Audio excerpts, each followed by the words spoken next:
Dear Admin, ako po si Marlon, 36 years old, taga Laguna. Ang asawa ko po ay si Janet, 34 years old, at may 2 kaming anak. Ang panganay namin ay lalaki, grade 7 na ngayon, at ang bunso naman ay babae, grade 4. Sa totoo lang, Admin, sila ang dahilan kung bakit kinailangan naming mag-asawa na gumawa ng pinakamabigat na desisyon sa buhay namin. Dati, simple lang ang pamumuhay namin. Ako ay nagtatrabaho bilang mekaniko sa isang maliit na talyer dito sa bayan. Hindi naman kalakihan ang kita, pero araw-araw akong kumakayod para may maipangtustos sa pamilya. Ang asawa ko naman ang naiiwan sa bahay para asikasuhin ang mga bata at siguraduhing maayos ang pagpasok nila sa school. Pero habang lumalaki ang mga anak namin, lalo ring lumalaki ang mga gastusin, tuition, baon araw-araw, projects, pamasahe, at mga gamit sa school. Dumating sa punto na kahit anong sipag ko, parang kulang pa rin. May mga gabi na tahimik lang akong nakaupo sa sala habang tulog na ang mga bata. Iniisip kung paano ko maitatawid ang susunod na buwan. Napapansin niyo ng asawa ko. Isang gabi, habang gumagawa ng assignment ang mga bata sa hapag, dahan-dahan niya akong kinausap. Mahal, paano kung ako na lang ang mag-abroad? Natigilan ako noon, hindi dahil ayaw kong umalis siya, kundi dahil alam kong kapag natuloy iyon, matagal kaming magkakahiwalay. Pero nang makita ko ang panganay naming abala sa pagre-review at ang bunso naming nakayuko sa notebook niya, doon ko naramdaman ang bigat ng sitwasyon. Habang lumalaki sila, mas lalaki rin ang pangangailangan. Kaya kahit mabigat sa dibdib ko, pumayag ako. Sabi ko sa asawa ko, para ito sa kinabukasan ng mga bata. Pagkalipas ng ilang buwan, nakalipad siya papuntang Hong Kong bilang domestic helper. Noong una, sobrang hirap para sa aming lahat, lalo na sa mga bata. Madalas itanong ng bunso namin kung kailan uuwi ang mama niya. Ang panganay naman, kahit hindi niya masyadong ipinapakita, halata kong namimiss na rin niya ang nanay niya. Halos gabi-gabi kaming nagvi-video call. Madalas kong makitang pagod ang asawa ko. May mga pagkakataong umiiyak pa siya habang kausap kami. Sinasabi niya, tiisin lang natin ito, Marlon, para sa mga anak natin. At naniwala naman ako. Sa unang taon niya sa Hong Kong, halos sapat lang ang pinapadala niyang pera para sa pang-araw-araw na pangangailangan. Pambayad sa school, pang-grocery, kuryente at tubig, at mga gamot kapag may sakit ang mga bata. Pero pagpasok ng 2nd taon, unti-unti naming naramdaman ang paggaan ng buhay. Nakapagpalit kami ng ref, nakabili ng bagong study table ang mga bata, napagawa ng kaunti ang kusina, at nailipat ko pa ang panganay namin sa mas maayos na school. Bilang ama, masaya ako. Proud ako sa asawa ko. Pakiramdam ko, sulit ang sakripisyo naming mag-asawa. Pero admin, habang tumatagal, may mga bagay akong napapansin na hindi ko maipaliwanag. Parang nagbago ang pakikitungo ng asawa ko sa akin. Kapag tumatawag ako, minsan hindi agad siya sumasagot. Kapag nagvi-video call kami, parang lutang ang isip niya. Minsan maikli na lang ang mga sagot niya. Okay lang dito. Pagod lang ako. Marami lang trabaho. Nung una, inintindi ko yon. Iniisip ko na baka talagang pagod lang siya. Hanggang sa dumating ang araw na umuwi ang asawa ko para sa bakasyon.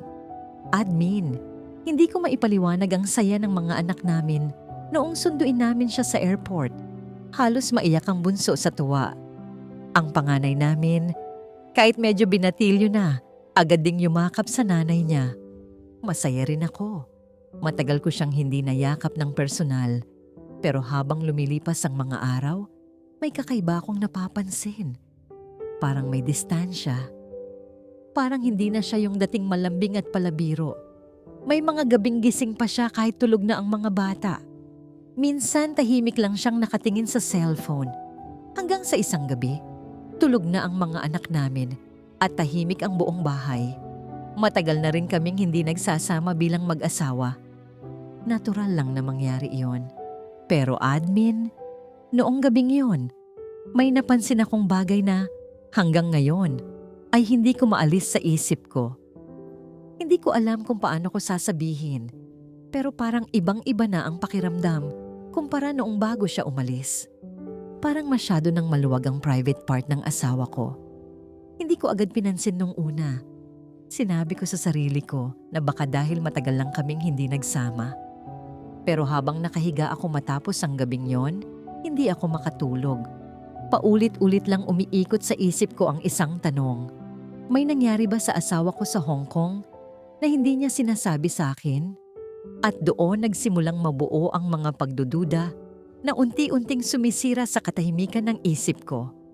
Hanggang ngayon, iyon pa rin ang bumabagabag sa akin.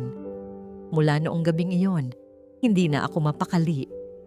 Sinubukan kong kumbinsihin ang sarili ko na baka mali lang ang iniisip ko. Baka dahil matagal kaming hindi nagsama bilang mag-asawa, kaya parang naninibago lang ako sa pakiramdam. Pero habang lumilipas ang mga araw, lalo lang lumalakas ang mga tanong sa isip ko.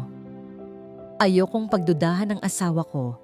Ayokong sirain ang tiwala namin. Pero bilang lalaking matagal nang kasama ang isang babae, kilala ko ang asawa ko. Kilala ko ang kilos niya, ang lambing niya, at kahit ang paraan ng pakikitungo niya sa akin. At admin, pakiramdam ko talaga may nagbago. Nung mga sumunod na gabi, napapansin kong parang mailap siya sa akin. Kapag tinatabihan ko siya sa kama, minsan sasabihin niyang pagod lang siya. Kapag niyayakap ko siya, parang hindi na katulad ng dati ang lambing na ibinabalik niya. Minsan tulog na ang mga bata, pero gising pa rin siya, tahimik lang at nakatingin sa cellphone. Isang gabi, nagising ako para uminom ng tubig. Paglabas ko ng kwarto, nakita ko siyang nakaupo sa sala. Mahina lang ang ilaw at hawak ang cellphone niya. Napatingin siya sa akin na parang nagulat. "Bakit gising ka pa?" Tanong ko. Wala. Hindi lang ako makatulog." Sagot niya. Hindi ko na yung pinahaba. Pero sa loob-loob ko, lalo lang lumalim ang pakiramdam kong may itinatago siya. Lumipas pa ang ilang araw. Isang hapon, habang nasa garahe ako at may inaayos sa motor, lumapit sa akin ang panganay namin. "Tay, kailan po ulit aalis si Mama?" Napatingin ako sa anak ko. "Bakit mo naman natanong?"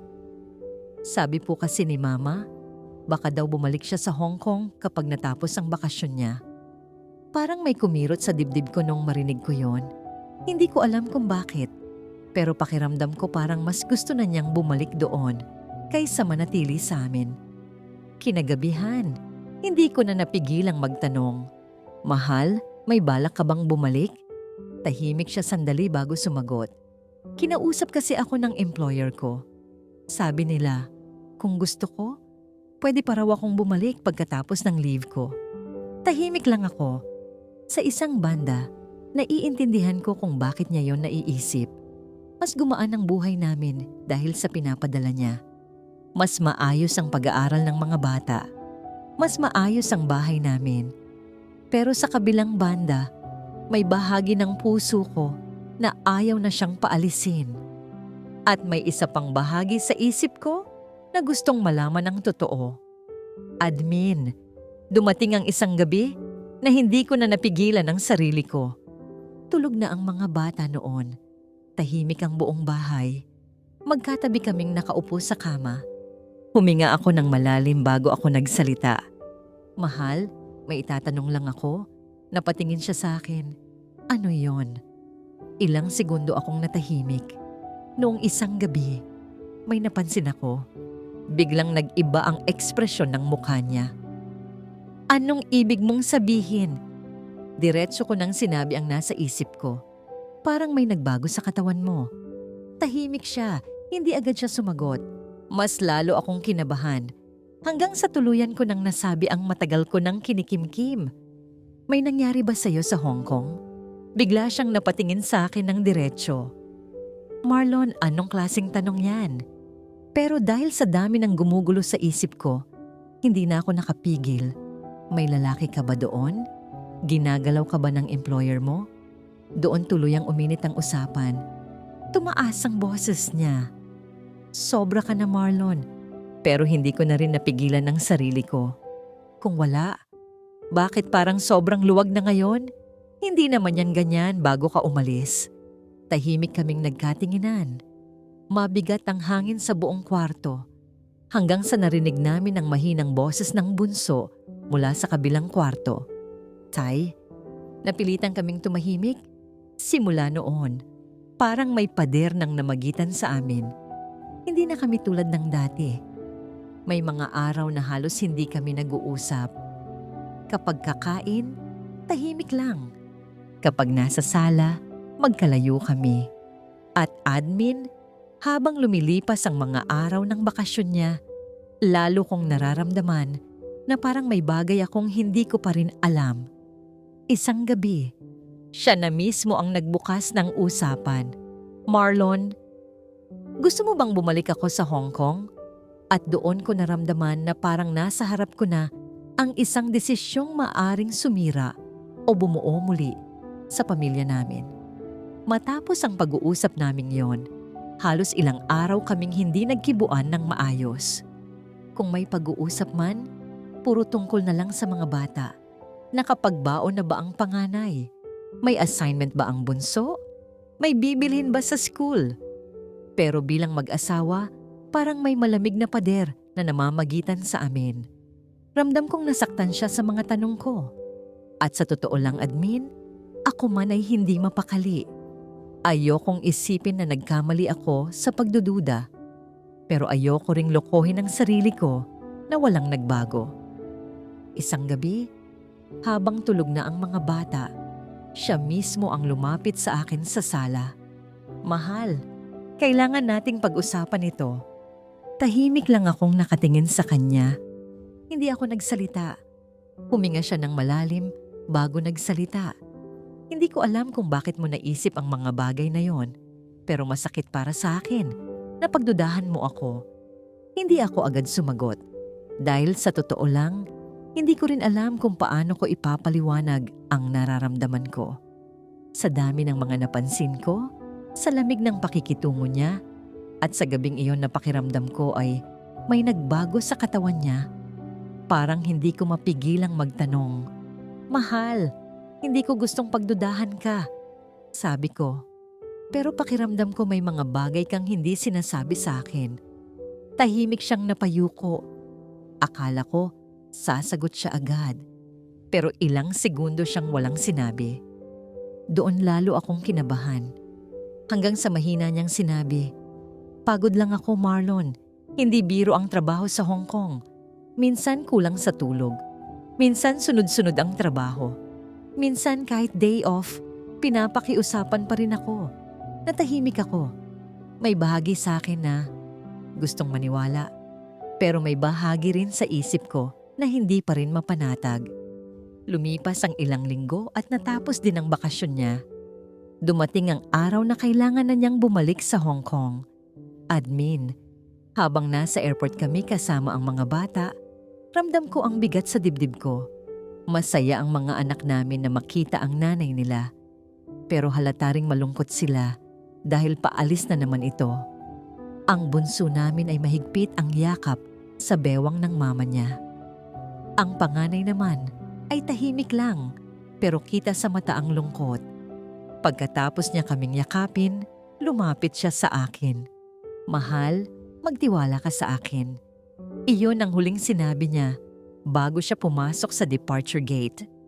Admin, hanggang ngayon, paulit-ulit na umaalingaw-ngaw sa isip ko ang mga salitang yon.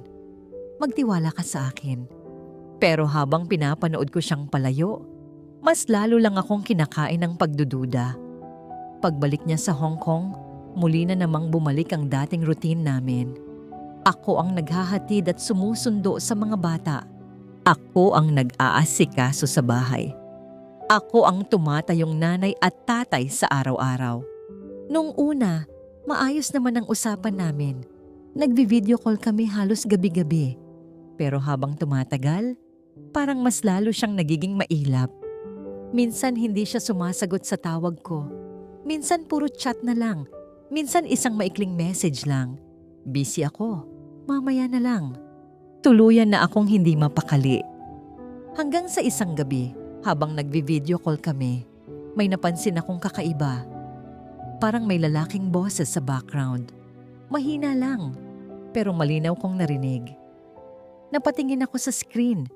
Mahal, sino yang nasa likod mo? Biglang nag-iba ang mukha niya. Wala iyon. Kapitbahay lang dito, sa staff room. Hindi ako kumbinsido. Dahil ang alam ko, may sarili siyang kwarto sa employer niya. Simula noon, mas lalo akong nagduda. May mga gabi na hindi ako makatulog. Paulit-ulit kong iniisip kung tama ba ang narinig ko. Hanggang sa isang araw, may dumating na padala mula sa Hong Kong. Mga bagong damit para sa mga bata, bagong sapatos, at isang mamahaling relo para sa akin. Admin, imbes na matuwa ako, mas lalo akong kinabahan. Saan nanggagaling ang lahat ng perang ito? Hindi ko gustong isipin ang masama. Pero habang tumatagal, mas lalo akong kinakain ng isip ko. At doon nagsimulang mabuo sa puso ko ang isang tanong na mas mabigat kaysa dati. May ibang lalaki na ba talaga sa buhay ng asawa ko sa Hong Kong? Mula noong gabing narinig ko ang boses ng isang lalaki sa likod ng video call namin, hindi na talaga ako mapakali. Sinubukan kong wag na lang palakihin ang lahat. Sinabi ko sa sarili ko na baka tama ang paliwanag ng asawa ko, na baka may kasama lang talaga siya sa staff room o may taong dumaan sa likod niya. Pero admin, habang tumatagal, mas lalo akong kinakain ng pagdududa. May mga pagkakataon na bigla na lang siyang hindi makausap. Kapag tumatawag ako, madalas ay hindi sinasagot. Kapag nagchat-chat ako, minsan ilang oras o minsan kinabukasan na bago siya mag-reply. At kapag sumasagot naman, maikli lang. Busy lang ako. Pagod ako. Mamaya na tayo mag-usap. Nung una, inintindi ko yun. Pero habang lumilipas ang mga buwan, pakiramdam ko parang mas lumalayo siya sa amin. Mas madalang na rin siyang mangumusta sa mga bata. Ang panganay namin, minsan nagtatanong na rin, "Tay, okay lang ba si Mama? Bakit parang lagi siyang busy?" Hindi ko alam ang isasagot ko. Ngumingiti na lang ako sa mga anak ko kahit sa loob-loob ko. Ako mismo ay punong-puno ng tanong. Hanggang sa dumating ang araw na sinabi niyang uuwi daw siya para magbakasyon kahit hindi pa tapos ang contract niya. Pakiramdam ko, sa pag-uwi niyang yon, haharapin ko na naman ang mga tanong na pilit kong iniiwasan. Noong dumating ang araw ng pagdating niya, muli namin siyang sinalubong sa airport. Masaya ang mga bata. Ang bunso naming babae ay halos ayaw kumalas sa yakap ng mama niya. Ang panganay naman ay halatang excited din. Ako, nakangiti rin. Pero sa loob ko, mabigat ang dibdib ko. Pagdating namin sa bahay, naging maayos naman ang mga unang araw. May mga pasalubong siya para sa mga bata. May mga bagong kwento tungkol sa buhay sa Hong Kong. Pero admin, may isang bagay akong napansin pagkaraan ng ilang araw. Parang madalas siyang mapagod. Minsan tahimik lang siyang nakaupo. Minsan hawak-hawak niya ang tiyan niya. Nang tanungin ko siya kung okay lang siya, sinabi niyang baka pagod lang sa biyahe. Hindi ko na yung pinansin noong una. Hanggang sa isang hapon, habang naglalaba ako sa likod ng bahay, may napansin akong damit na may bahid ng dugo. Hindi marami, pero sapat para mapaisip ako. Nung una, sinabi ko sa sarili ko na baka normal lang yon. Babae siya, baka may regla lang, pero admin, may mga sumunod pang araw na parang hindi siya komportable. Minsan mas matagal siya sa banyo. Minsan parang iniiwasan niyang mapansin ko ang kalagayan niya. Hanggang sa isang gabi, hindi ko na napigilan ang sarili ko. "Mahal, may problema ba sa kalusugan mo?" Napatingin siya sa akin. "Wala naman. Pagod lang siguro. Pero hindi ako kumbinsido. Dahil sa isip ko, bumabalik ang lahat. Ang lalaking boses na narinig ko sa video call. Ang paglamig ng pakikitungo niya. Ang kakaibang pakiramdam noong nagsama kami. At ngayon, ang mga bahid ng dugo. Admin, ayokong mag-isip ng masama. Pero hindi ko rin mapigilang tanungin ang sarili ko. May nangyari ba sa kanya sa Hong Kong na hindi niya masabi sa akin? Isang gabi, tulog na ang mga bata. Tahimik ang buong bahay. Nasa sala kami pareho. Hindi ko na napigilang ilabas ang matagal ko nang kinikimkim. Mahal, may gusto akong itanong. Napatingin siya sa akin. Ano yon? Huminga ako ng malalim. May nangyari ba sa'yo doon? Biglang nag-iba ang mukha niya. Anong ibig mong sabihin? Diretso ko nang sinabi. May lalaki ka ba sa Hong Kong? May itinatago ka ba sa akin? Nagpalaglag ka ba? Nakunan ka ba? Biglang tumulo ang luha niya. Pero imbis na sagutin ako, tumayo siya at pumasok sa kwarto. Iniwan niya akong mag-isa sa sala. Admin, doon ako mas lalong kinabahan. Dahil pakiramdam ko, ang katahimikan niya ay mas mabigat kaysa anumang sagot. At doon ko unang naramdaman na baka ang kinatatakutan ko ay unti-unti nang nagiging katotohanan. Pagkatapos ng gabing iyon, halos hindi ako nakatulog. Paulit-ulit sa isip ko ang reaksyon ng asawa ko. Hindi siya sumagot. Hindi siya tumanggi. Hindi rin siya nagpaliwanag. Umiyak lang siya at iniwan akong mag-isa sa sala. Para sa akin, mas mabigat iyon kaysa kahit anong salita. Kinabukasan, tahimik ang buong bahay. Parang ramdam ng mga bata na may mabigat na nangyari sa pagitan naming dalawa. Ang panganay namin ay tahimik lang habang kumakain. Ang bunso naman ay paulit-ulit na nagtatanong kung bakit hindi magkatabi matulog ang mama at papa niya. Mas lalo akong nasasaktan kapag nakikita ko silang dalawa. Dahil kahit anong mangyari sa amin, ayokong maramdaman ng mga anak ko na unti-unting nasisira ang pamilya namin. Noong gabing yon, ako na mismo ang lumapit sa asawa ko. Nasa kusina siya noon, tahimik lang, at nakatingin sa lababo. Mahal, kailangan nating mag-usap. Hindi siya agad lumingon. Ilang segundo ang lumipas bago siya humarap sa akin. Puno ng luha ang mga mata niya. Marlon, pagod na ako. Hindi ko agad naintindihan ang ibig niyang sabihin. Akala ko tungkol iyon sa trabaho niya sa Hong Kong. Pero ang mga sumunod niyang sinabi, ang tuluyang nagpabigat sa dibdib ko. Hindi mo alam kung gaano kahirap ang buhay ko doon. May mga araw na halos wala akong pahinga. May mga gabing umiiyak ako ng mag-isa. May mga bagay na hindi ko na sinabi sa'yo dahil ayokong mag-alala ka. Natahimik ako. Gusto kong magtanong ng diretsyo, pero hinayaan ko muna siyang magsalita. Sinabi niyang ilang buwan na siyang nakakaranas ng matinding stress at sobrang pagod. May mga pagkakataon daw na hindi siya regular. May spotting, may pananakit ng puson. At dahil sa hiya, hindi niya yun sinabi sa akin. Admin, doon ko unang naisip na baka mali ang lahat ng mga hinala ko. Baka ang mga bahid ng dugo na nakita ko ay dahil lamang sa pagod at stress. Baka ang pagiging mailap niya ay dahil sa sobrang bigat ng trabaho. Baka ang lamig ng pakikitungo niya ay dahil sa pagkapagod ng isip at katawan. Pero admin, kahit ganoon, may isang tanong pa rin ang hindi ko maalis sa isip ko. Yung lalaking boses sa video call, doon ko muling tinanong siya, Mahal, sino yung lalaking narinig ko noon? Napahinga siya ng malalim. Sa kanya sinabi na minsan ay may driver sa bahay ng employer nila na tumutulong sa mga errands. Minsan daw ay dumadaan ito sa staff area at doon ko raw marahil iyon narinig. Hindi ko alam kung bakit, pero parang may bahagi sa akin na gustong maniwala. At may bahagi ring takot na takot pa ring masaktan. Lumipas ang ilang araw bago kami muling nakapag-usap ng maayos.